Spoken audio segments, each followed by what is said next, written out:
Um, Yep, we are now live. Brent will be joining us as soon as humanly possible. Okay, Steve, let me know when you are ready, and then I'll do the countdown. Go ahead. All right, mute is off, and we're gonna go in 3, 2, 1, and... Hi, Steve Gilmore here. This is the Gilmore Gang. It's Friday, thank God. And joining us on this edition of the show from Massachusetts, the state of, the Commonwealth of, the state of, is Dennis Pombriant. Welcome, Dennis. Hi, Steve. Sending you lots of good wishes, beans, and codfish.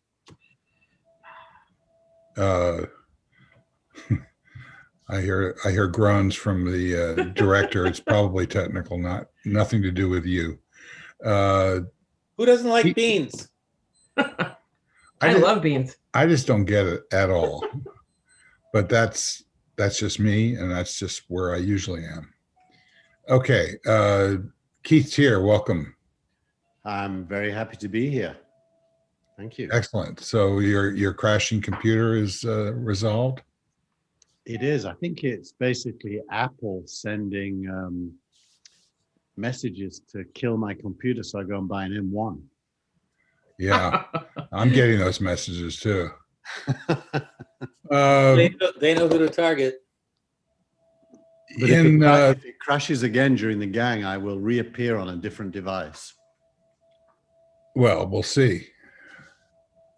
Then there's in London, Frank Radis. Sending you hi, hello gangsters, Steve, Tina. I'm sending you. We also have beans here. I'll send you some beans and a full English breakfast. The beans meme, it proliferates. Still don't understand it. From Seattle, Washington, or thereabouts, is Michael Markman. How do you do? Hey, Michael. And what's your story, Michael? I have no story. I just decided to use one of my virtual studios. Got no stories. And what is that studio that you're using? It's an old time radio studio that I concocted for our purposes. Nice. With a classic 44BX microphone. And by old time, you mean what? 1990? By old time, this is probably circa 1940s. Yeah, judging by the T-shirt, it's at least 1960s. Well, the T-shirt's from a different era, but the studio is something I cooked up in.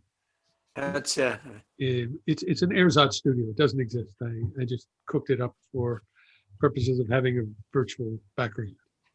Nice. And we hope to be joined by Brent Leary, who's, I believe, on another call. So we'll just let him jump in as Zoom allows. So what's going on? Anybody have something they want to talk about? Stripe made some big announcements yesterday in the payment space. They announced that they're getting into becoming horizontal provider of banking and treasury services above and beyond their payment service, which is massively disruptive if they do it. Don't know if that's interesting for us to talk about, but it was on my mind. Okay. Well, I don't know what Stripe does. Can you, I mean, you mentioned it, but can you explain it? Yeah, if you're any kind of software developer building anything that involves payments, Stripe provides all of the network services to be able to send and receive payments in pretty much any currency in most of the world. So, and it empowers, for example, if you have a newsletter on Substack, then you charge for it, Stripe will be doing the billing and providing you with a wallet for your receipts. and that all of your readers can pay into. So they're worth billions and billions of dollars now. They're still private, founded by a young Irish guy who lives here. And it's kind of the PayPal killer of the last generation. Not that PayPal's dead, but Stripe's much bigger now.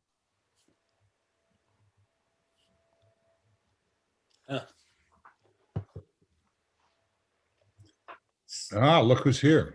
Hello. Hello, Brent. Hello, guys. Still Welcome, Brett fanless? Larry. Nice to see you. And have we had long enough for a super- Finally saw an Ossoff commercial here in London. I guess I was watching it on but a national spot. It was definitely a national spot. It was pretty good, I thought. I was talking to my wife about your comments last week, Brent, that it felt like, you know, he hadn't stepped up. Maybe locally, he's not addressing the issues that you think he should be addressing, but the national spot was pretty effective. I mean, he targeted Mitch and he targeted the Republican Senate and, you know, what you would expect, but it was very well done. Of course, a national spot is meant to get some fundraising to Right. support the local spots. Oh, yeah. And that worked Yeah. out well for Yeah. Jeremy Harrison in South Carolina, didn't it? Jeremy? Money-wise, it did. Jamie. Yeah. He made a lot of Jamie, money. that's right. Jamie, Yeah, he he did make a lot of lost money. the election by what, 5%? No, more than that. Yeah. He got slaughtered, actually. At So, least, I think it was at least double digits. okay, so here's our first, All right, but remember Gang snap who he bubble. was running against. He was running against a South Carolina icon. yeah. So, Also- first snap poll, Warnock are running- Ossoff, yes or no? Let's start with Brent. Brent, is Ossoff going to win? All right. So asking me right this very Yeah, second. right now, and I'm going to ask everybody else too. I think he has a pretty good chance to do it. Wow. Okay, Keith. I have no clue, but I trust in Brent. So I'm going to say, yeah, absolutely. Don't do that. It's the Brent bandwagon effect. Oh my God. Michael. Possibly. It looks like it looks like it's going to be the Democratic ground game versus the Republican internecine warfare. So I think there's a fairly good chance, but I wouldn't put a lot of money on it. Dennis. I think it's inversely proportional to the number of trips that Pence and Trump make to Georgia. The more they go, the better Ossoff looks. Is there an equation for that you could give us? You know. Yeah. Okay. I'm not hearing it. You know, the GOP message is Except the just general poison. form y equals 1/x. The GOP message is poisonous. It says that your vote doesn't count because the election is rigged. So They literally had a rally, which that crazy lawyer lady that they kicked off of the Trump loyalty, Sydney something or other. Powell. Oh, Sidney Powell. Yeah. So it was her and a local guy, Lynn Wood, I think his name. Yeah. They literally got up there in front of this folks. I don't know how many people there were, but they literally said, don't vote for the Republicans. Don't vote. Just don't do it. That's not the kind of message you really want to send to the people you really need to vote for you. So there's a long tradition of extreme points of view arguing for boycotts in elections, you know, on the left and the right. So basically, you get so upset with the established party that you can't even vote for them anymore. And so it feels as if the Republicans are going through their boycott moment, which is kind of interesting because usually what happens then is it splits and some new party emerges. But in American politics, that doesn't seem to happen. It just as a negative impact, but there's no transformational event, if you like. Wasn't Actually, the 19th century offers a wonderful example of that very kind of thing happening. Actually, two times. The first time was when the Whig Party died and the Republicans, or actually that was the second time, the Republicans organized themselves into a political party. Before that, the Know-Nothings, I forget, either fostered the beginnings of the Free Soil Party or vice versa. And the Know-Nothings and the Free Soil Party ultimately lost because the Whigs or the Republicans were better organized.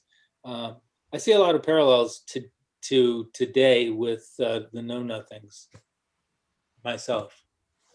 I wanted to ask, It didn't hasn't happened. Ossoff, It hasn't happened in the last couple centuries. Well, I mean, it didn't happen in the 20th and so far in the 21st. But if it's going to happen, the conditions are pretty ripe for it to happen now. Well, you had the Dixiecrats in 48. You had George Wallace in 68. Wallace won a dozen states thereabouts, kind of through the election, I think, to Nixon. But it didn't start a party. I mean, there have been a couple of successful independents, but nothing really came of it. Well, yeah. The Republicans just absorbed all of that energy. Well, the Dixiecrats tried to be a party, but they didn't have national standing. Wallace was, kind of a one-time crazy guy. You say the same thing about Ross Perot, who didn't really start a party, but definitely crippled G.H.W. Bush. It's interesting because it's when pragmatism disappears and being right becomes more important than winning. And that's kind of a rare moment when being right feels more important than winning. Well, yeah, the Federalists went through a period like that and basically went out of business. I think it's all part of the self-correcting aspect of American democracy. Frank, what do you think?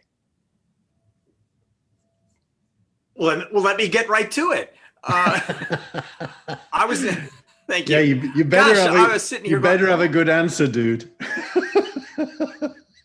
Ossoff wins, A, and B, I totally agree with the inverse theory of the more times Pence and Trump go to Georgia, the better chance he has of winning. And C, Brent, correct me if I'm wrong, but didn't he actually do way better in the general election than Loeffler anyway, or Loeffler, whatever her name is?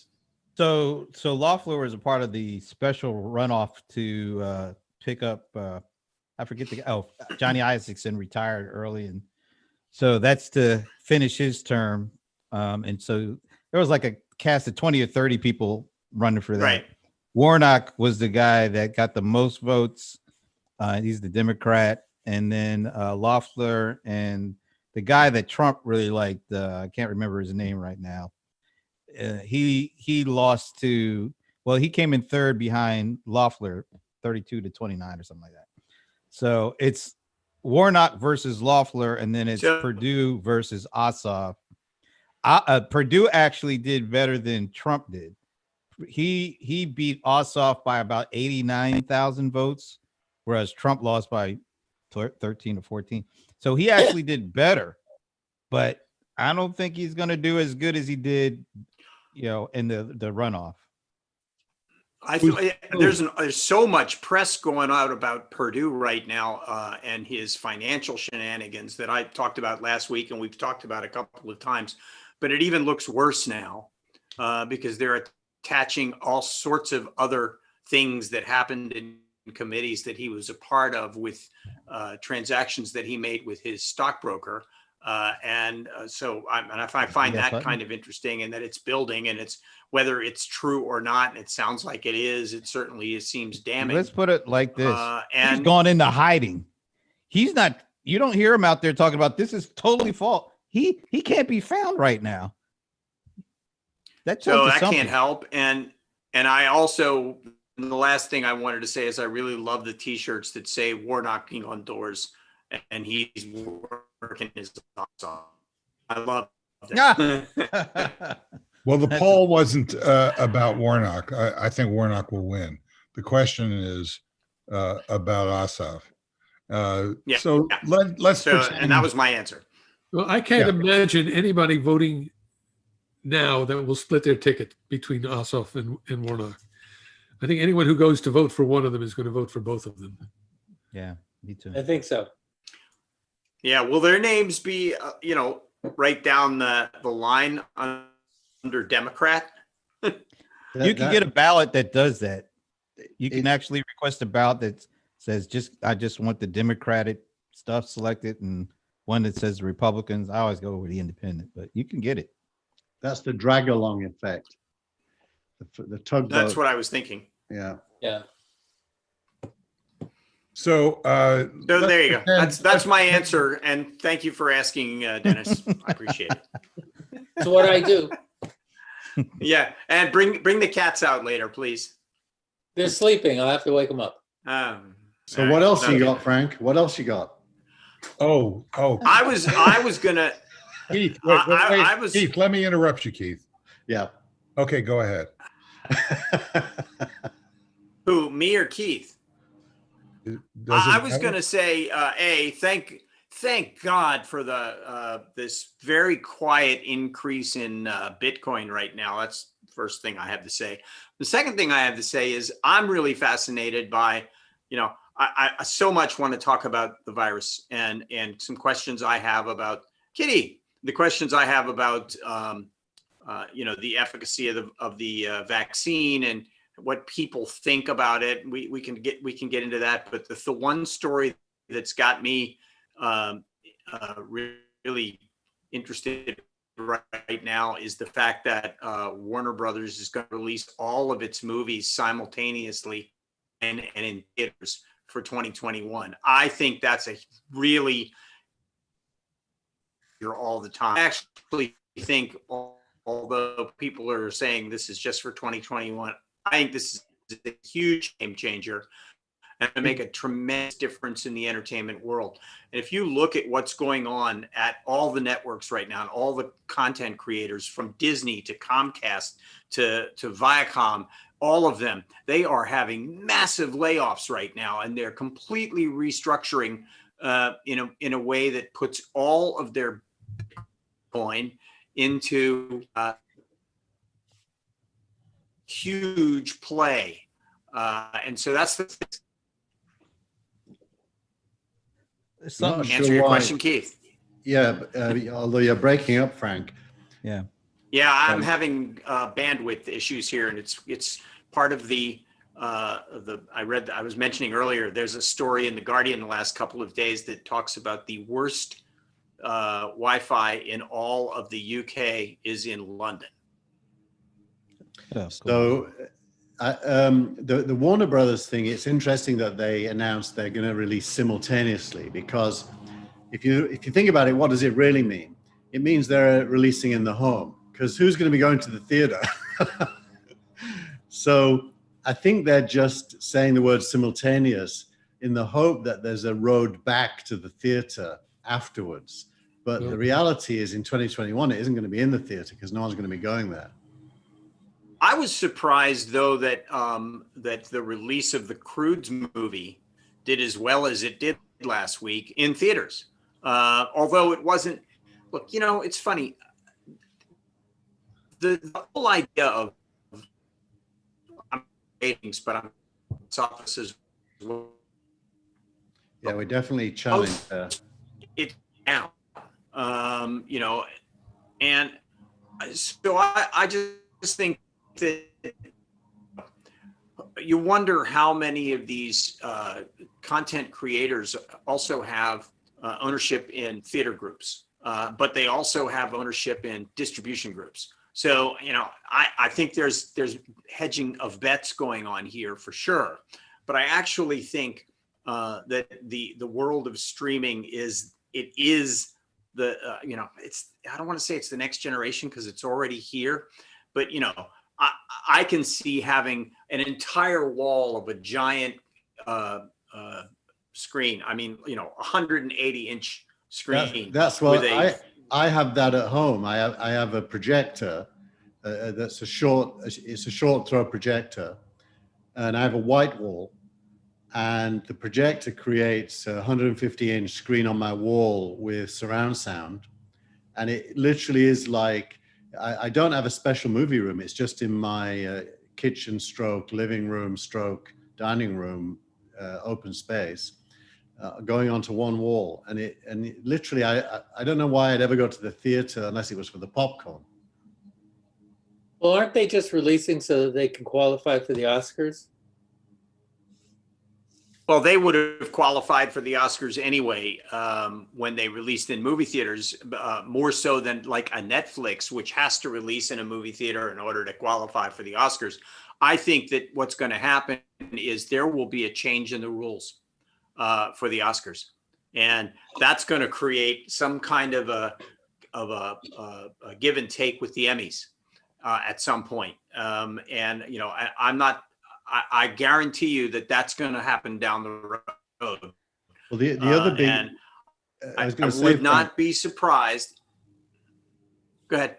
I was going to say the other big news that kind of cuts across that is it's a bit obscure, but Roku, which is the competitor to Apple TV, upgraded via software to support AirPlay on Roku, and at the same time supported Dolby Atmos surround sound, and released a speaker that goes at the front of your room that projects Dolby Atmos surround sound for very inexpensive speaker. So suddenly the sound, it really upgrades it to be as good as a movie theater. Dolby Atmos is amazing for sound. And you've now got, a device that costs less than $150 that has it built in. It's kind of amazing.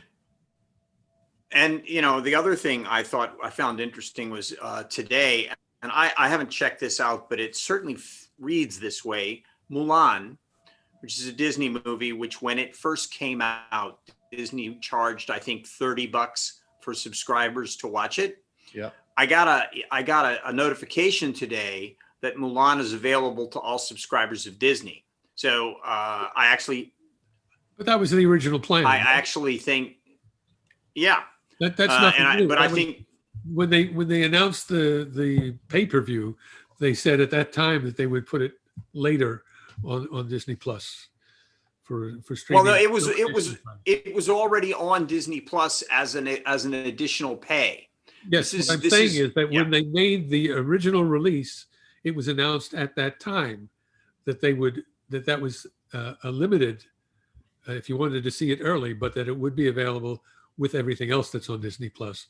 Yeah. So that's not a change. Well, so that makes fulfillment of a policy. Well, but that it's still whether it's it's okay, not a change. I grant that it's not a change, but it still is as important a point in content distribution and consumer. Okay, I'm going to pick it up here. That type Frank, of material. you're breaking up again. That it should be noted. Frank, I'm going to pick it up Right. here again because you're breaking up.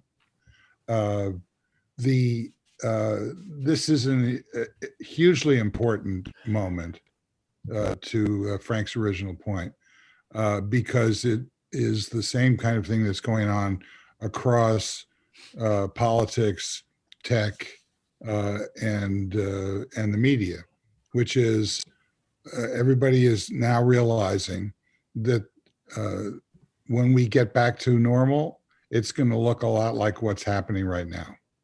You can add real estate to that list. Absolutely. So and transportation. I mean, everything in the physical world can go on that list. It's not that the physical world is being replaced by digital. It is that digital is now wrapping everything physical. They're inextricably intertwined. And, that's been accelerated by the pandemic. But once the pandemic is controlled, which apparently it will be through the vaccines and behavior, at that point, let's imagine that it's fall 21. What's going to go on? What are we going to be doing? Are we going to be working from home a percentage of the time? Yes, probably 40 to 60% of the time. Are we going to be going to the movies, to Frank's point, in theaters? No. I will. Well, Steve, I just got my bandwidth issue, I think, fixed. So tell me if I didn't. I totally agree with you. The new normal is not it's not something that that will be a look back at where we were. The new normal will be totally different, and this is part of it, and it will affect all of these different things. And regardless of whether we get the virus, this isn't an opinion, regardless of whether we get the virus under control, which I believe we will, we're not going to go back to where we were in any of those things. right. I was saying what I think we all agree on. So since we all agree on this, since there's going to be a new president on January 20, since the medical community is going to return to its rightful seat in the national and international conversation, the question is not about whether movies are leaving the theater and are going to the home. The answer is yes, they are leaving the theater and it is going to the home. And theaters will start to provide some other hybrid mechanism that we haven't figured out what it is yet. And to me, that's what Warner's is basically saying. Warner Media is basically saying, we're not going to figure this out by third quarter of 21. So we're going to promote our new streaming channel. Now, That's- movies is One of the movies is I one was gonna say, category. one of- What about live entertainment? What about live shows, nightclubs, theaters? How much of that's going to be subsumed by this and disappear? It I don't depends think- on the. I think I don't think any of it gets subsumed or disappears. It's just going to be mitigated, if you will, by the ascendancy of digital. I mean, just this week, for instance, National Theatre in London announced an at-home subscription program. They had a NT Live program where they streamed to cinemas and movie theaters, but now now you can subscribe and get the plays at home till they run out of plays.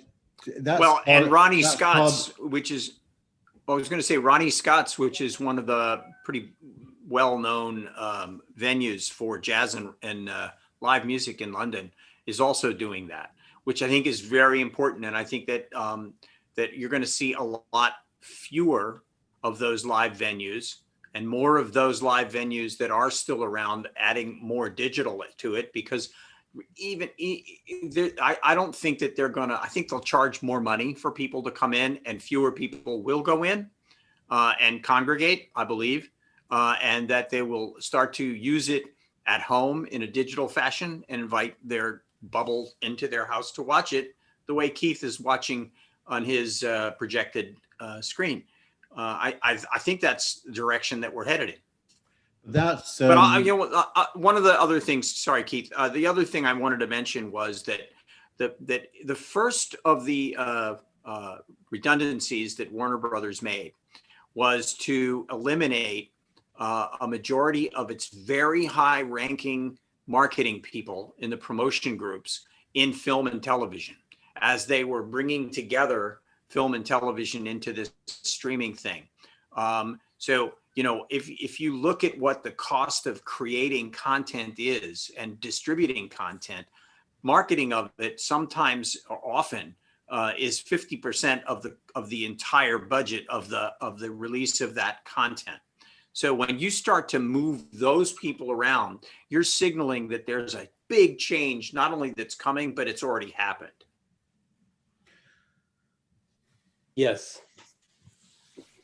Well, yes, because the energy it takes once you have a streaming platform to promote your film inside your streaming platform, a lot different than the energy it takes to get people to be aware of something and go out to the theater to see it. If you can think about the concept of a digital seat, a digital seat is what we're experiencing emerging. And a digital seat should have lots of the same characteristics as a physical seat, as in it feels as if you're there. And obviously over time, that's going to be more and more true. It's hard to do that in a 2D context, for example. It's much easier in a 3D context. But a digital seed expands the audience in the same way that digital music expanded the audience for music. And so a typical high value Broadway play will make a lot more money from digital seats than it could ever make from physical seats. But I don't believe it will take away from the physical, because I think the live interaction between an audience and whatever the performance is, whether it's sport or entertainment, is highly desirable to human beings. So I think it's an extension, not a replacement. And unless digital goes two-way, so you're not just being entertained, but you are kind of physically present through digital methods as well. Well, I prefer not to duplicate last week's show about so-called interactive future. I'll again point you back to Warner's Cube experiment in Florida, which never happened. I think that we have a consensus here. I want to hear from Brent about this because I believe he's a player in this digital transition. My question is where are what is the relationship between streaming and the alleged topic of this program? In other words, technology. What about it? Why are we talking about streaming? Why is this the biggest news on our computers these days and on our phones? The Warner's move. Why is this important? And I'd like to start with Brent. I was actually fixated on the fact that I think it's December the 26th, the NFL which will have games, of course, it's a weekend. But the only way you'll be able to watch those games on that one day, at least, is on Amazon Prime and Twitch. That's probably a kind of a look into the future. But I don't know. I think it's, everybody's got, well, not everybody, but more and more people are having, access to broadband or at least wireless, and it's the pipe is going to be filled because it's there, and that's how people are leveraging human connection, staying connected with not only each other but with content.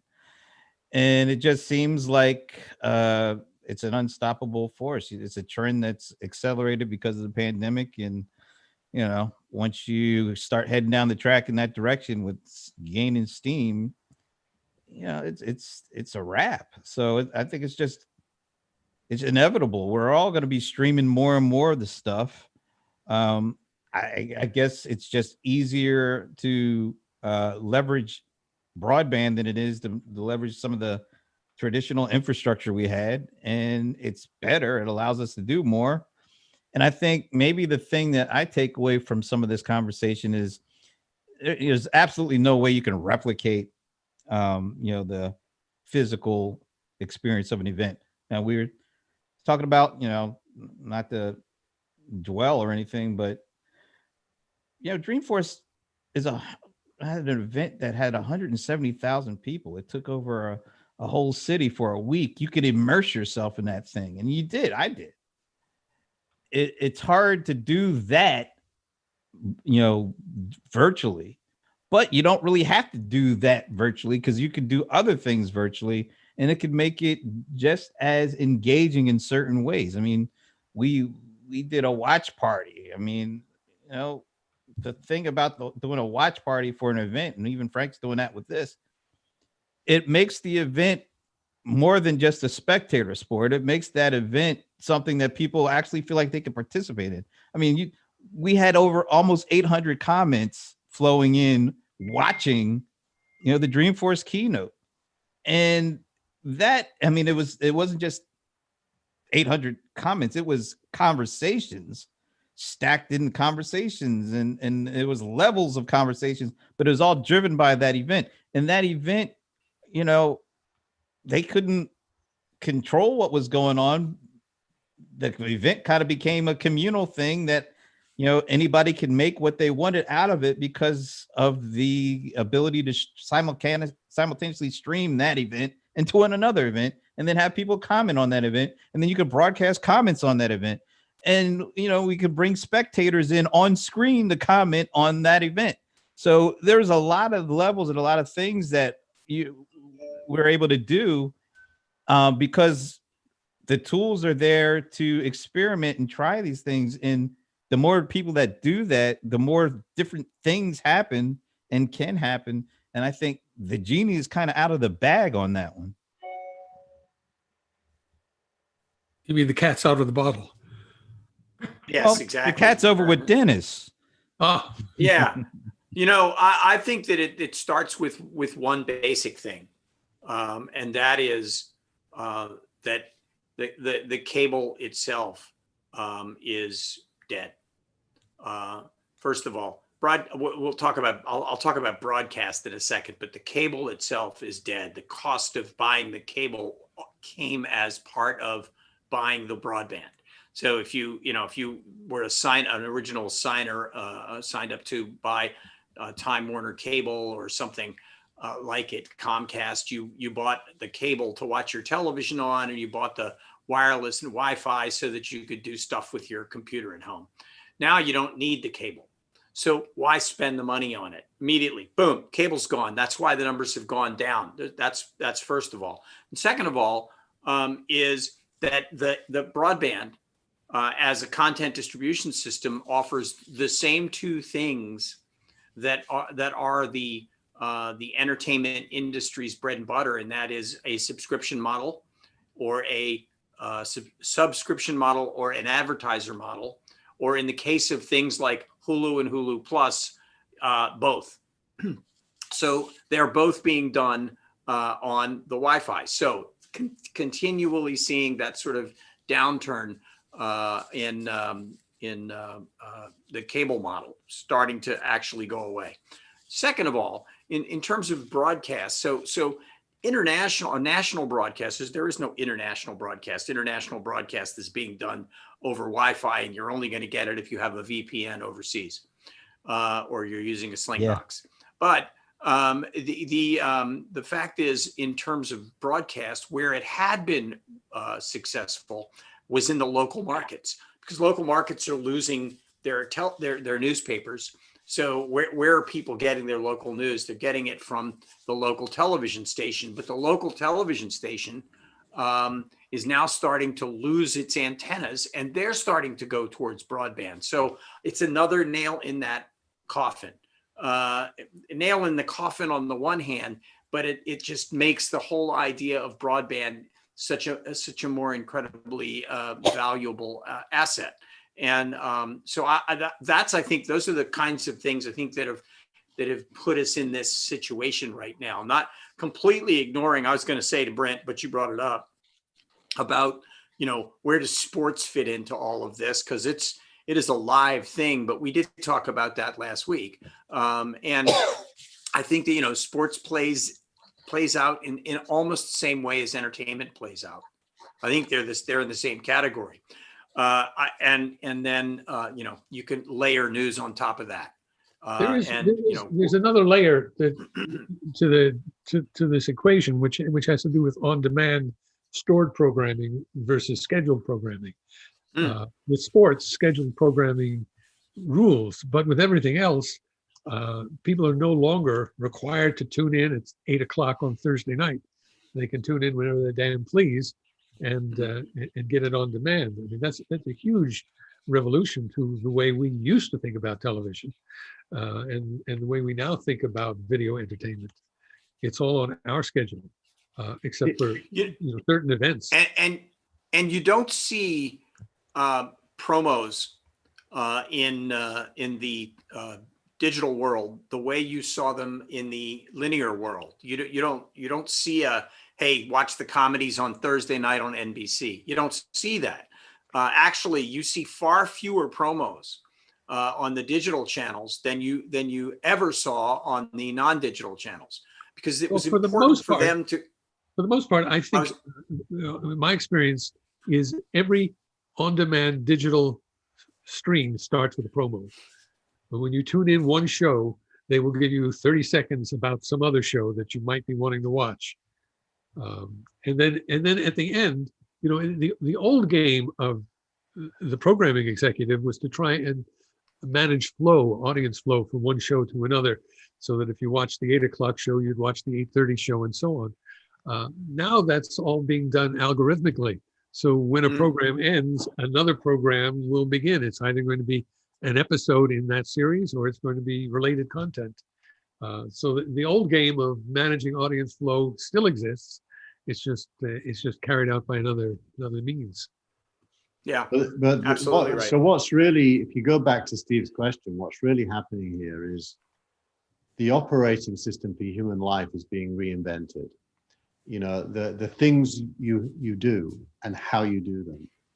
The cloud is becoming the method by which many more things are getting done, and so it's part of human glue in a way. It's the human glue between all of us, and whether you're a content producer and provider, whether you're a distributor, whether you're a viewer and a consumer, everything's being rewritten. But we're in an early stage where the contest between the business models of the old guys and what makes sense has not yet played out. So, for example, my YouTube TV subscription has just gone up for the second time. It's now $65 a month. It was, when I started, $39.99. And bit by bit, it's starting to be like my old Comcast bill. And then on top of that, I'm paying for Peacock, Disney, HBO Max, Apple TV Plus. And if you add it all together, it is under my cable bill, but only just. And so bundling, which makes absolutely no sense in this world in the long run, is happening still in again. place. Yeah. All right. It's the digital I bundle. interrupt here. I'd like to hear, Dennis, how are you processing this conversation? Does it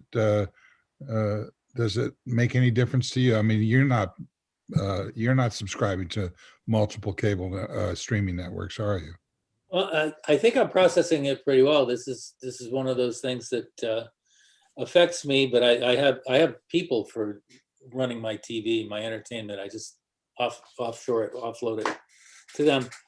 If I could, though, I would just like to ask or point out that, we're looking at the digital disruption, and one of the things that digital is disrupting, we're talking about all these benefits, but one of the things that the disruption will lead to logically is a crash in commercial real estate, because we're not going to need all of the commercial real estate that we have for theater buildings, probably malls, probably other kinds of things, office towers. All of a sudden, I think we're going to be somewhere between 30 and 50% underutilized, and there are mortgages on that real estate. And last time I looked at the industry, it was already in a bubble. So I'm thinking that this creative destruction, I think we could be in for a major problem with commercial real estate, thanks to all of this wonderful wizardry that we have through technology. Yeah, And it's how already, much, how much of the it- banking system and the credit system is tied up in commercial real estate? Well, it's commercial real estate, illegal drugs. I don't know what else. Just kidding. yeah, it's certainly obvious in New York City. That's the Sixth Avenue corridor, I guess between 42nd Street and up to Lincoln, up to Columbus Circle on Sixth Avenue is basically dead. Those buildings, those office buildings, are essentially empty, and so all of those, those other businesses around it. It's not just the commercial real estate; it's all the mom and pop businesses or the stores that are around those businesses that are also being affected by this. Interestingly enough, you mentioned the drug world. The House just voted to pass a historic bill that would decriminalize cannabis, which now will go to the Senate. That's an interesting thing, by the way. To die, by the way. It will go to the Senate to die. To die. But look, states are doing their best to try and make that happen as we sit here. Anyway, but I just find that your point about commercial real estate is probably one of the biggest issues that the digitization of our community will affect. So, Dennis, how will these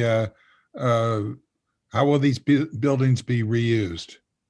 Great question. My candidate, and this is just me talking, my candidate would be housing.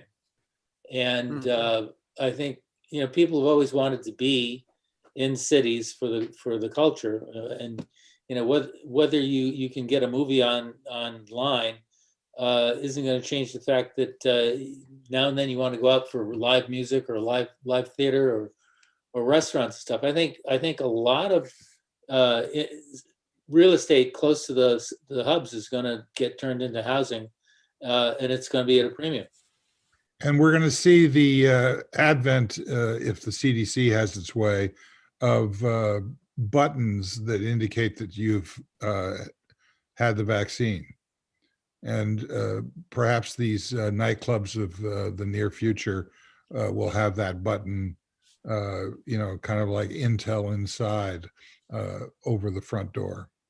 I think you'll carry all of that information on your phone. It'll be tied to a CDC database, and you'll wave your phone at a reader as you go into the venue. Well, the reason that they're talking about this is primarily in order to encourage people to take the vaccine. It's going to be the black market on those buttons. Oh yeah, no, I agree with you. I mean, that the database thing is a medium-term future, but yeah, buttons makes a lot of sense. I would also add that a lot of this extra space is going to be, bought and used as fulfillment and distribution centers, because we still need to have stuff. We order stuff. We want to get it to us as quickly as possible. So a lot of this, like Amazon has already started this stuff. I mean, they've already started, buying up old shopping malls or, things like that to get their distribution closer to the folks. But I wanted to post this or put this to the gangster crew here, because it kind of made me think. So there was a CNBC report, I think it was last week, that talked about how Amazon is, they made all these different arrangements to allow people to pick up their orders from various places, because they said they're a little short on drivers and they don't want to have people wait. They don't want to make people wait for their stuff. And that posed a question to me: isn't that kind of going against the Amazon brand? The whole reason that we love Amazon is because we can click a button, order something, and then, a day later it's at our house. It's convenient. We don't have to go out of our way. If we had to go and pick up stuff, well, that's what Walmart was for. So how much of is this an issue of Amazon kind of showing or maybe it's a good thing that they're figuring out different ways, but does it also mean we may be in for some rough stuff when it comes to ordering online and expecting our stuff to come to us? I think that's at the margin. I think that's going to be an option that you're going to have. They started lockers a couple of years ago for people who weren't home and didn't live in a secure building or a secure neighborhood, and just would rather not have the package left on their doorstep. So, that was meant to solve a problem. This is meant to solve a different and newer problem, and it's probably just growing pains. I don't think they're going to abandon home delivery. No, and the other thing about lockers, I was just going to say was there was another use for them, and that was you could buy an item and have it delivered, and they could get it to you in 2 days. But if you pick it up at the locker, you can get it in 1 day. So there was some things like that going on. I don't think that I don't see it as a problem for the Amazon brand as much as I see it as an augmentation of the Amazon brand. So here's a local paradigm in my own town. A large auto dealer, actually the one that I bought my car at, which is located right near a freeway interchange, was just purchased by Google to put up a campus. So Google, one of the drivers of the digital revolution, needs office space. And the car dealer probably is going to move to a new location where they will downsize, because buying cars is not as important as it used to be. I'm not so sure. Yeah. The whole idea of touchless is going to become extremely revenue positive. That's about cars. It's not about anything else. Notice the DoorDash really well in the recession. The DoorDash IPO today increased its price range from $70 to $75 to $90 to $95. That's a signal that somebody believes that touchless delivery for lots of things is in our future. Correct. And there's an awful lot of already touchless delivery of cars. It's whether and some of the I don't even know if it's true. You guys have to tell me, because I don't see this kind of thing here. But is it actually true that there are these this distribution centers for cars that electronically go and grab the car and bring it down a chute and then send it out to you? Or is that just pie in the sky thinking right now? No, there are buildings that do that. And not only that, but what's happened is the digitization of car sales is basically taking the showroom and putting it on digital. So once you've shopped, which you're not going to do in person, you're going to do it on this screen here. Once you've decided what you want, how do you care how they get it to you? You just want it in your front porch, basically. Well, it gets delivered like Amazon, and and other digital groups like Carfax or Carfox or whatever, where you can actually get really go deep into the weeds. Because I was looking at a couple of cars, I was semi interested in buying a car, changed my mind, but I started to look deep in the weeds, and I can't remember what the British version of that was called, but I found it and I looked at it, and I could find out everything from whether there was a scratch on the right front fender to what kind of speakers were in the car stereo system, to whether it was obviously an automatic or a manual shift, which I was actually looking for a manual shift car. There aren't that many of them out there, by the way. So there's every which way to buy a product digitally, and that is equally as important as what's going on in the entertainment business. There's every way to consume it and every way to get it. I'm going to send a link to you, Frank, for Onto, on.to is the website. It's a subscription to a car, all electric, all the cars are electric, and you don't buy a car or lease a car. You subscribe to a service that gives you a car, which you can keep as if it's yours, but you can also swap it for the weekends if you want to go, if you need an SUV for the weekends and you don't need it for the week.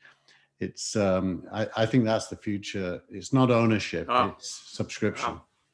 Wow. It sounds like net jets. Yeah.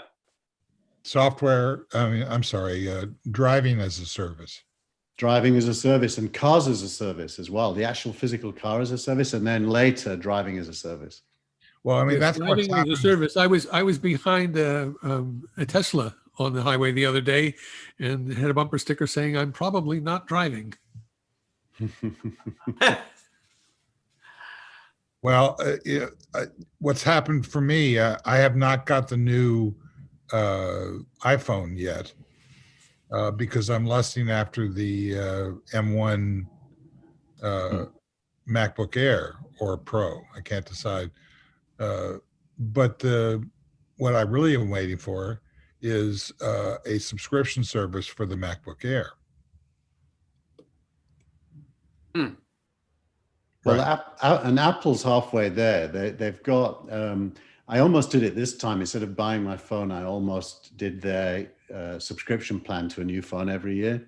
Yeah, well, And- that's what I'm on, and I'm delaying that purchase or that transition, raising my monthly charge by about 10 or 20 bucks, which I do every year. I'm delaying that in favor of trying to figure out a rationale for why I should get this MacBook Air. So the subscription service for the phone is not available for the computers? Not yet, but Yeah. wouldn't you think that when we readjust to this, third quarter 21, when movies are available in the home and by subscription in physical locations, do you really think that this is going to evaporate and only be about phones? It's going to be about everything. Apple One. Yeah, I was just thinking I would subscribe to a 180-inch TV. Apple One And- is going to. Apple One will involve. Apple One is this bundle subscription service to everything. It's $29.99 a month, and you get all of their different subscriptions, including hard drive space for 2 terabytes, and you get. Yeah, but I don't care about the gaming part. So No, but they're going to bundle in hardware. You'll be able to tick boxes in Apple One that includes an iPhone or a laptop, and you'll pay with your Apple Card. well, I think that's true, but you said this before. You were talking about bundling. There has to be some sort of organic, interactive bundling model. I won't get into Apple One until, right now I would probably save 10 or 15 or maybe 20 bucks a month for all of the choices that are rolled into the one package. But it also would add stuff that I don't want. Yeah, but you just ignore that stuff. I've got the gaming, but I don't use it. I don't think emotionally that I'm going to be be ignore it. Well, that's Even if your that's total, the unique your Steve total price Gilmore goes problem. No, I think it's representative of a small but growing set of people. I would tick what all the was the boxes. I would selection? just tick. What was the selection other than an emotional backlash to the last 4 years? But you're the guy with the $100 bill that has an ink stain on the bottom left-hand corner, and you decide to burn it rather than spend it because you can't deal with the ink stain. I'll never burn it. That's for. But you'll spend it really fast just to get it out of your pocket. Yeah, So I mean, let me understand this, Steve. Even if you will be spending a total of fewer dollars a month, but you will be buying something you don't want, you would rather spend more dollars and not have the thing you don't want. no, I'd rather not be trapped into a model that doesn't yet understand that I need to be able to adjust the bundle on a personal basis. But this is all looped around to where Frank started us off with the cable bundle. which is going obsolete. Yeah, that's what I just said. So what I'm telling myself, and therefore all of us, is that, I think Frank was talking about it earlier, or no, it was Keith, was talking about the cost of FiOS or his YouTube TV. YouTube, right? Once they get you in with this fantastic bundle, that you think, well, it's just throwing in the sports, which I don't care about, or the gaming, which I don't care about, and then they raise it by $10. And then the next month they raise it by another $10. And all of a sudden you're paying for all that stuff in the bundle that you don't want. Yeah, you've got to be able I got to be able to, what you need is a bundle engine with individual parts, and you get to choose what goes in. Exactly. So there's a software that allows you to go in and try and figure out which gas company you should be buying your gas from, and it automatically, and it's same with insurance. It figures out which insurance you should buy, and based on what it is you actually need. Because I find myself seeing these increases in my various accounts. And absolutely doing nothing, just kind of ignoring it. I do that all the time. And I don't think I'm the only person in the world who does that. And the next thing I know, it's up by $10 a month. And there's 5 or 6 of them that are up by $10 a month. And now it's an additional $60 a month. And getting back to what you said, Keith, it's more than I would have spent if I had the cable. So now I've got to go back and start knocking stuff out in order to get it to some reasonable amount of money, if I care about the money at all, as one of the reasons why I might have made that switch to begin with. I have no cable at my apartment in New York. I use an antenna, which, by the way, has terrific resolution on a good TV. It's absolutely incredible. It's way better than compressed resolution coming from, well, good luck. Good any luck cable. with that. All right. I mean, the point, that's not the point. The point is that at some point there will be some software that will take all of these things and allow you to customize what it is that you want. So it's like a la carte. At some point, September 21. Dennis, you've got a hard stop in a few minutes. So anything you wanted to mention before you jump? Good show today. I learned a few things about the media industry, and I would just like to say I am happy as a clam that Trump has less than 50 days left in office. That's all.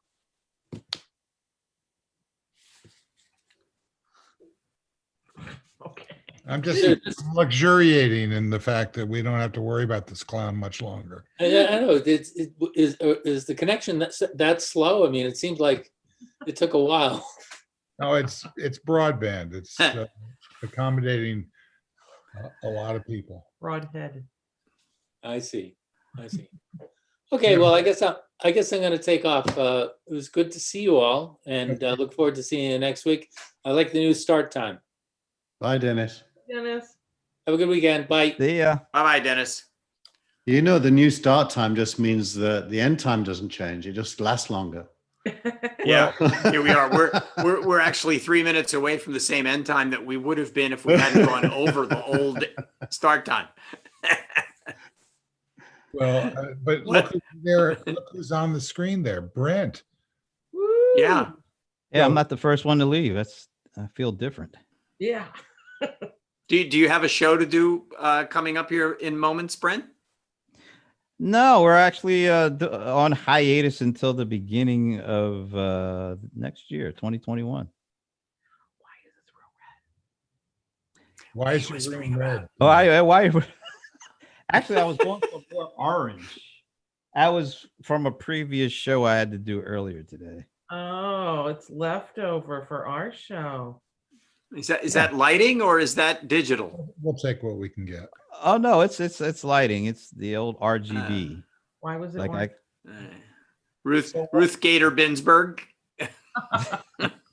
So why let's analyze what Dennis said on the way out, which is that he learned a few things. What do you guys like about what we've talked about today? Anything? Like I like it. I like it all. everything. Everything. Okay, well, Yeah. explain to me why you think this is useful. Well, the useful is in the eye of the beholder. It depends what you want to get accomplished. But this is a window into the evolution of human life.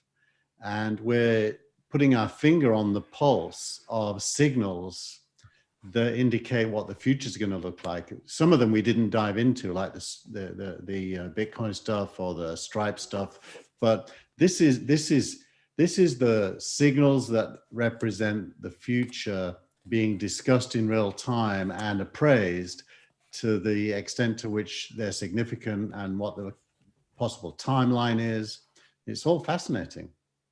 Yeah. What he said. Michael, any thoughts about the usefulness of this program? Well, yes, edification is always useful. Sure. I just a straight thought I didn't mention at the time when Brent was talking about watch parties and audiences interacting in watch parties.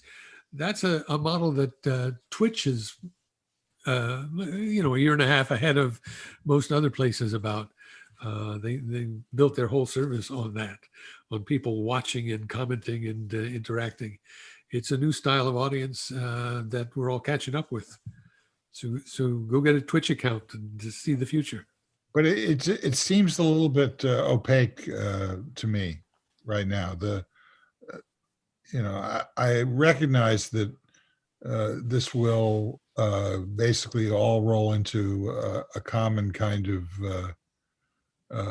interface, but I don't understand how multiple comments simultaneously do much more than, they're more for the entertainment of the viewer than they are for the edification, as you Yes, were talking about.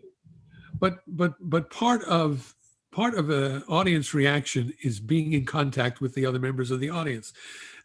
Even if you aren't talking, which you shouldn't be talking during performance, you are picking up a vibe and you're laughing at the same points and you're applauding at the same points, and you do feel this sense of community. AOL had a model of this decades ago when they wanted to have it was all a chat-based model. When they had some celebrity that was going to draw a big audience, they established rows so that you could be in a group of about 10 people chatting about what the big celebrity was talking about. It's a model of trying to reproduce digitally something that is part of the way we communicate. In going back to the campfire, going back to going to church, going back to there's something about in Jewish tradition, there's something about a minyan, something that you can do with 10 people that you can't do by yourself. You can always pray by yourself, but there's something about a community coming together that changes the nature of the experience. I remember in the very early days of dial-up with an acoustic coupler on a dumb terminal, playing multiple people text-based games like The Hitchhiker's Guide to the Galaxy until 5 and 6 o'clock in the morning, and it was exactly that, Michael. It was having other people to. And it was one of the earliest, it was certainly the earliest time that I had ever been involved in the world of computers and the very early internet, where there was any kind of two-way communications going on, although it was going through the game and trying to navigate the game, which is, you could do that on Twitch now and it's a much higher level, but it was exactly the same thing. So, when we talk about the evolution of human behavior, there are certain kinds of requirements that won't disappear. We'll just have to find other ways of meeting them. Well, you talk about this thing that AOL did, a long time ago, How did that turn out? Is that still available, that service? No, the principle is still the same, and the way it evolved is Twitter. Now we have a much more fluid version of that, where there are people with big followings on Twitter that draw a lot of comments, and then the people under them who comment and reply them comment to each other. So the dynamic changes. I mean, the dynamic is pretty much the same. It's just that the way of delivering it and the fluidity of it changes. But that's back to the operating system for the human race. I mean, All right, hang on. I don't want the big frame here. I want to actually talk about I wasn't going to big frame. I was going to zoom right back down to detail, having just said that sentence. Go ahead. So just drop the sentence of back to. I don't want to go back to. I want to go forward on. Well, since I was doing EasyNet back in 1994 when AOL existed, and Warner was doing the interactive TV experiments in Florida, which I was not a fan of. The next 30 years have been the same thing, seeking to discover better ways of engaging with each other that involves, less effort and more clarity and more signal and less noise, and it's never ending. There isn't an end in a way. There's only a journey, and the journey ends up with a human being that is really well served by the tools that are available to them to achieve their goals. Yeah, I don't agree with you. I think that what I hear is an endless journey that full of failure to provide the transition that you're talking about. I mean, give me an example today, other than Twitch, which is a gaming environment, of the success in bringing the audience in interactively. You're not wrong, Steve, but your mistake is to think of that failure in the negative. Failure is the price you pay for discovery, always. And so, but that's an abstract abstraction that you said. Yeah, to me, it's an abstraction. You're basically saying we're trying to figure out how to get someplace, and that the journey is valuable. And what I'm saying is, perhaps the thing that we're trying to get to. I mean, you just referenced the Warner's Cube project that I've been talking about, intermittently, and has been going on for 35 years. It is, and at the same time, what Michael was talking about is this thing called Twitter. We've got the Senate trying to shut down Twitter because of the social media, fake news attributes of the technology. So, which part of this current example is moving toward? I mean, I love Twitter. I don't love the gaming of it by either political party, but I love the ability to be able to, as we're doing right now on video, to be able to connect across the world. But I think the way you get to a good place, where does that improve by having multiple people commenting? I mean, for them, it's great. For the information, for the decisions that are going to be made, we're talking about this election that is, challenging our notions of legitimacy, etc. How do we get from point A to point B? And what I saw in the theater, in the Warner Media announcements, is they're saying, we don't know how we're going to get there, but we're going to start now, because if we wait, we're going to lose a lot more money than if we start doing this now. Yeah. Well, in a way, we agree. That feels like action as opposed to abstraction. So we agree because I made the point that there is no end, and you said, "What if the end?" Blah blah. Now there is no end, but there is human need. That's a constant, and human need to engage and understand doesn't go away ever.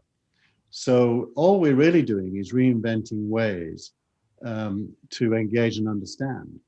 And if you separate out, Reinvent. let me just finish. Yeah, but let me ask the question and then you can finish. Okay. You say reinvent. Okay, give me an example. Now go ahead. Sorry to Well, so you'll remember See You, See Me, right? See You, See Me was a video and audio thing that existed in 1994 that I put into Siberia Cafe, which was the first cyber cafe in the world. People would come in and do See You, See Me across the world, and it blew people away. Zoom, I loved it. Zoom is just See You, See Me 30 years later or 25 years later. So it's way better than See You, See Me, but it's trying to achieve the same goals, which is shrinking the world and making human beings be able to communicate. And better still, we can now be on this show, and people on Twitter and Facebook and YouTube can watch and engage via chat and stuff. So to me, this is all, Twitter included, progress in helping us be more human, not less human, and more social, not less social. Now, of course, that comes with costs like noise in Twitter or attempts to misuse.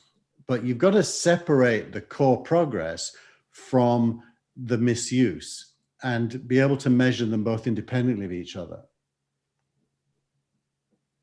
We have a tendency, though, to want to ignore the misuse when we're trying to evangelize the benefits of technology. We may have a fundamental human need to learn and discover things about the world. We also have a fundamental human need that at least some people have to bamboozle other people. And these tools become irresistible for bamboozling. To loop back to something Frank was talking about, local news is going away. Local newspapers are going away. Local news coverage by local TV stations is going away. It's financially unsupportable. But people still have that human need to find out what's going on. And into the breach comes all kinds of misinformation. Recently, there's a video circulating with a narrative proving that in Georgia, there was chicanery in the vote counting. Now, that is getting a huge amount of circulation on the right wing.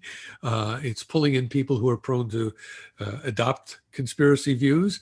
And now, that's out there now. Giuliani is now citing that video as proof that the election was stolen from Trump. And now you have to put energy into refuting that and debunking that because it's false information. So but Michael, I can be self-critical here. We're all made up of a combination of security and insecurity. So I bamboozle people when I sound like I know what I'm talking about, when I'm making it up as I go along. And I think that most humans are well-intentioned, yet have insecurities and securities, certainties and uncertainties that lead them to engage in ways that are less than scientific or perfect. But in the long run, most people are not trying to screw up other people. No, they're not. But, and anybody who is trying to raise money to get a venture off the ground is selling something that doesn't exist. Yeah. They're selling something that they believe will exist if they get the money. They believe will exist, if all the development happens as expected. But it doesn't exist, and you have to sell it before it exists. But then some people are selling things like Theranos, things that will never exist. Yeah. And whether you are trying to raise money to, but it's hard to tell the difference. I've got that's I have Donald Trump. Exactly. I have an investment in a company in the northeast of England called Biosignatures that does protein analysis from a single drop of blood that they say can detect all kinds of stuff. I won't go into details. They're nice people. I have no clue how to distinguish between them and Theranos. I don't know. I mean, who does? So you have to trust. It's all about trust. You have to trust in order to learn. And if you distrust, you'll never learn. Brent?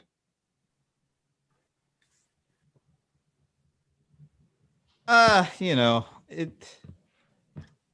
we're covering a lot of stuff here, and now I know what goes on after I leave. There's a lot of depth and breadth to this.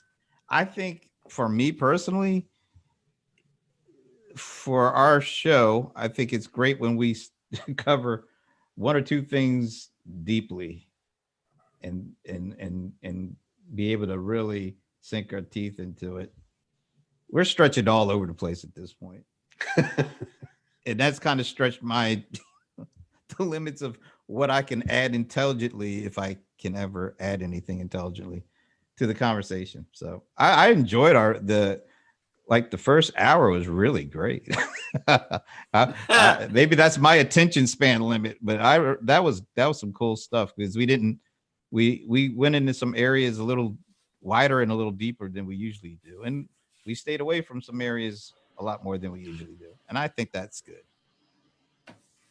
It went off the rails when the word Trump was mentioned. And that's the poison for anything. I think the last 30 minutes has been Steve being very open about how he feels about both this show, but also more broadly what's going on. It's showing vulnerability as well, which then leads to more reflective, philosophical kind of conversation, Brett, that is less pinned down. I agree with that. And of course, I love that because I like abstraction, which, so I apologize for my role in your downfall. No, I would say this. It's hard for me, at least, this is just me, to get deep and philosophical after already talking an hour. I think there's a room to do this, but to do the 30 minutes that we just did after the hour that we did kind of makes it a little tough for people like me who start seeing baseballs and basketballs and footballs and things, because I should be talking about sports right now, but I'm not. So you asked for it. You asked me. That was a great show. When you ask for sport, I immediately go to Ole Gunnar Solskjaer and Manchester United, and should he be fired? Why did we lose? Will we win next week? Yeah, that's what I could add to that. Mr. Gilmore, you started all this. You've got to wrap it up.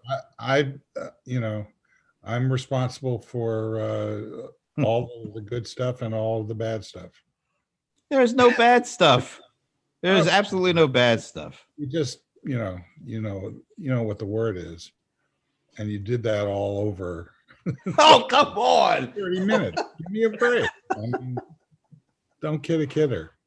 I'm not used to being on this show for more than 55 minutes. So that's what it is. With you, but you pointed it out, not me. I thoroughly enjoyed the first hour. That's great. I enjoyed everything that you all said and nothing that I said, but that's I hate the sound of my own voice. It was so good though to have all of this time not specifically talking about Trump.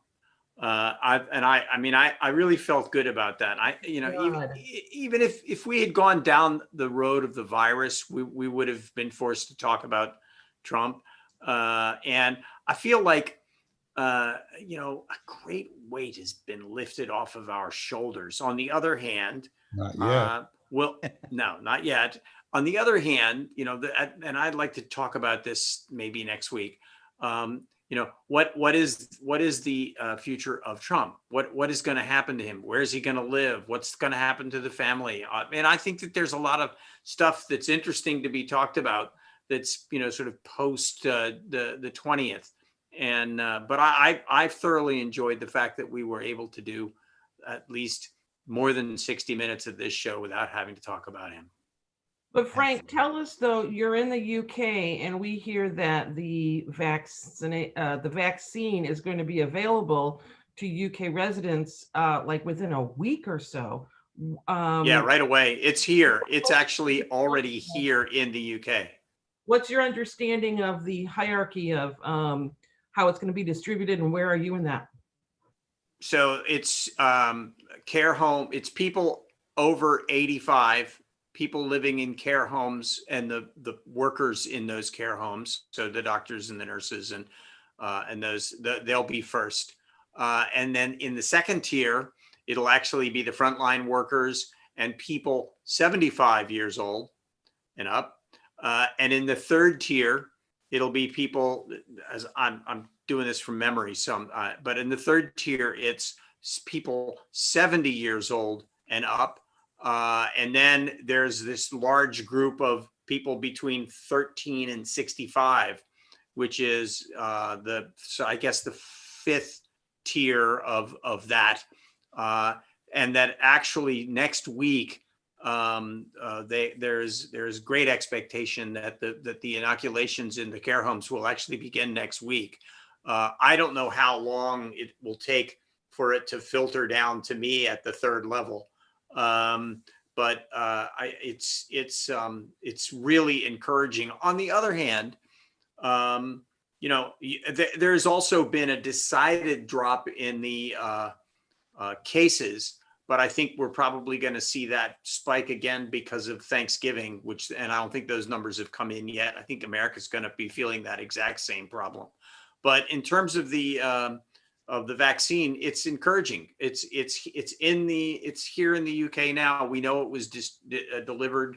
I think it was made in Belgium, and it came over on the Eurostar day before yesterday. And it's actually being distributed to the distribution centers. So what are those centers? So in some cases, they will be the nursing homes, but in other cases, there will be a place. So it may be one of those hospital type facilities that's set up in a stadium, but also there will be the ability to get it at your GP, we call them surgeries. And at some point, I expect that you'll be able to go to Boots and get it. That's all I know. And Keith, I think I'm right in all of that. Have you heard anything different? I haven't been tracking it in the UK, to be honest, but it sounds right to me. Based on what I know, that sounds right. And yeah. I'm traveling to South Africa in a couple of weeks, and I have to have a negative test 72 hours before. And getting one of those here, where you could be guaranteed to get the results in time for the flight, was incredibly hard. They say 3 working days to give you the results. In Heathrow, I can get a test and have the results in an hour. So it feels to me as if something's wrong here. Something's fundamentally wrong here with everything, basically. Yeah. Well, and that's how we look over from here, looking back at the U.S., especially being a someone from the U.S. living in the U.K. It clearly looks like there's a lot wrong with what's going on over there. And it just from news coverage that I'm seeing here, done by the BBC or ITN or whatever, it just highlights what problems there are in America that. Even if you hate Boris Johnson and you really think everything is going way off the rails here, it doesn't seem nearly as bad as it does in America. And it can't be all down to Trump, although I'm sure he's largely responsible for a lot of it. But it must be infrastructure and decision-making pathways and how money gets unlocked. It must be a lot of issues under the surface. And it's also the federal system, the fact that the state governors and the county executives and the mayors have a great deal to say about what goes on in their own places. So we don't really have the ability to have a national policy. And even when you have strong state governors like Newsom, and then he goes and does something stupid like throws a giant party at the French Laundry and gets caught with, you know, however many people were at that dinner not wearing masks and not social distancing. It just sends out such really bad messages. It's kind of like Bill Clinton.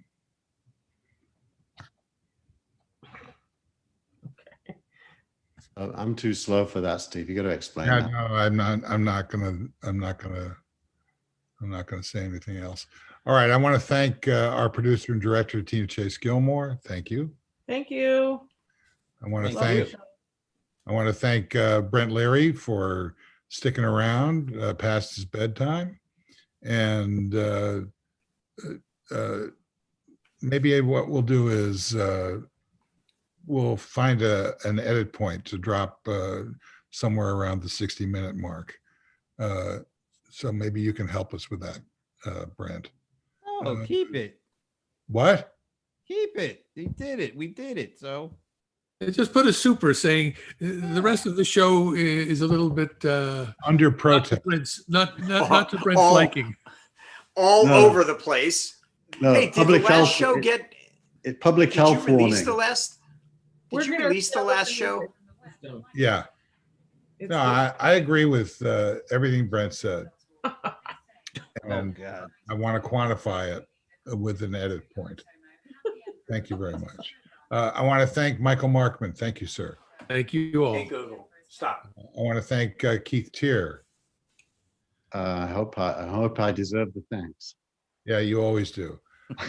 You know, it's a high wire act, but you always pull it off. And Frank Radis, thank you, sir. Thanks for having me. Great to see all you guys. It was nice, actually. I like the semi earlier start, actually.